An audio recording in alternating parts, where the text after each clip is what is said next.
తుంగతుర్తిలో కాంగ్రెస్ కార్యకర్తలు కాగిన నిర్బంధంలో బతుకుతున్నారు అనేది వాస్తవ సత్యం అనే అంశాన్ని ప్రతి ఒక్కరు మనం గుర్తించాలి. కష్టపడ్డ కార్యకర్తలకు నాయకులుగా మనం అందజేయాలి. మొట్టమొదలు ఒక పెద్ద మంత్రి గెలిపించినాక ఈ కాన్ఫరెన్స్ లో ఫస్ట్ నమోదైన ఎస్సీ ఎస్టీ అటానమీ కేసు అడ్డగూడలో నమోదైంది. అది నాగూడ అంజనగా నమోదైంది.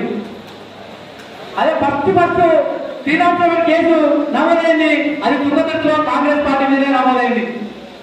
మురత్పూర్లో శ్రీరామచంద్ర కేసు అయింది. అది యూత్ కాంగ్రెస్ లో పనిచేసిన వచ్చే కాంగ్రెస్ పార్టీ కార్యకర్తలే నమోదైంది. నేను చెప్పొచ్చింది ఏంటంటే వ్యక్తులు వస్తుంటాం పోతుంటాం, వ్యవస్థలో పార్టీ అనేది సుప్రీము, పార్టీ నాయకత్వంలో పనిచేయాలి.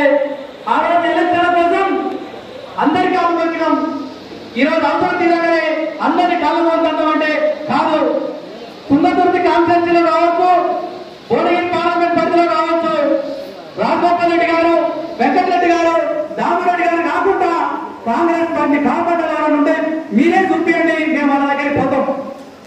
ప్రతిపక్షంలో ఉన్న వీళ్ళు కడుపులో పెట్టుకొని సాగి మన కాంగ్రెస్ కార్యకర్తలు వాళ్ళ దగ్గరికి పోతే వాళ్ళు చేసిన తప్పేమని అడుగుతున్నాం.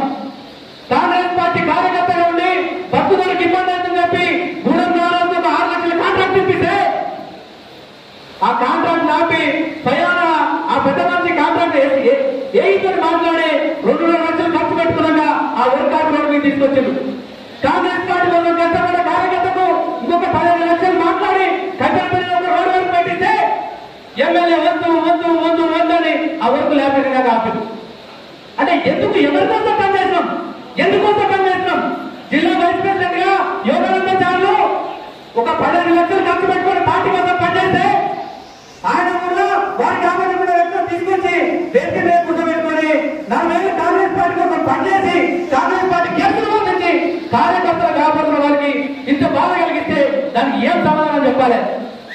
ఇలా అడ్డగూడ మండల పిఎస్సిఎస్ కి అవిశ్వాసం పెడితే అక్కడ ఉన్న ఒక వ్యక్తితో కేసు వేయించి దాన్ని 2 నెలలు రాణిస్తే సొంత ఖర్చుతోనే చైర్మన్ గారు కేసు గెలిపించారు. అంటే ఇన్ని కష్టాలు పడ్డ కార్యకర్తలు అక్కడ చేసుకోకపోయినా ఇన్ని ఇబ్బందులు పెట్టడం ఏంటి? నేను ఇంకొకటి చెప్పదలుచుకున్నా, క్యాస్ట్ సిస్టమ్ లేదు ఇక్కడ, నాయకుల సిస్టమే, పార్టీ సిస్టమే. నేనే ప్రత్యక్ష సాక్షిని. అంటే ఒక జిల్లా వైస్ ప్రెసిడెంట్ గా నీ కాన్స్టిట్యూన్సీ లో 2 మండలాలు ఉన్నాయి, నీకు ఒక అవకాశం వచ్చింది, లక్షల మంది కార్యకర్తలు భయపడుతున్నారా?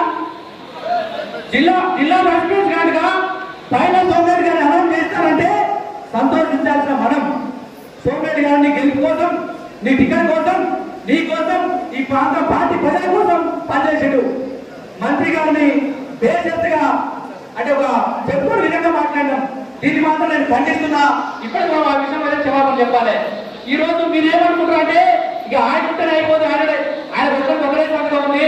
మన దగ్గర ఎంపీ చామరెడ్డి గారు ఉన్నారు, రాజగోపాల్ గారు ఉన్నారు, వెంకటరెడ్డి గారు ఉన్నారు మంత్రిగా. ఇవాళ మనం ఈ జిల్లా వ్యాప్తంగా అంటే ఉమ్మడి నల్గొండ జిల్లా కాకుండా భువనగిరిలో కాపాడుకుంటాను, భోజపులో కాపాడుకుంటాను సోమిరెడ్డి గారు ఉన్నారు. మేమందరం కాంగ్రెస్ కార్యకర్తల బాధలను, కాంగ్రెస్ కార్యకర్తల సమస్యలను పరిష్కరించడానికి పెద్దల దృష్టికి తీసుకుపోతానికి మేము సిద్ధంగా ఉన్నాం.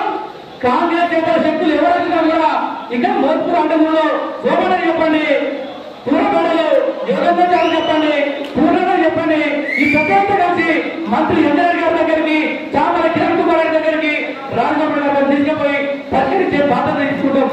తప్పుడు కేసులైనా కూడా మాకు చెప్పండి, నేనున్నా మా అందరికి యోగేంద్రచార్యులు ఉన్నారు, కేసుల విషయంలో మిమ్మల్ని కాపాడతారు. అంటే ఈ మనోభావాలు జాగ్రత్త సంస్థతో పాటు మన బాధను మాపుకోవడానికి కొద్ది గొప్ప సంతోషకరమైన సమస్యలు, సంతోషకరమైన కార్యం చేసుకోవడానికి ఈ కార్యక్రమం 30 దిబ్బలు పెట్టిండు. నాయుడు జీజేస్తాను కూడా వచ్చాడు. ప్రతిపక్షంలో లేం, పాలక పక్షంలో ఉన్నాం, ప్రజలంతా పాలక పక్షంలో ఉన్నారు. దీనికి నాయకత్వం ఇచ్చే వ్యక్తి మాత్రమే ప్రతిపక్షంలో ఉన్నాడు. ప్రజల వైపు రాకపోతే నువ్వు జీవితంతో ప్రతిపక్షంలో ఉంటావని ఆశిస్తూ ఈ కార్యక్రమం వచ్చిన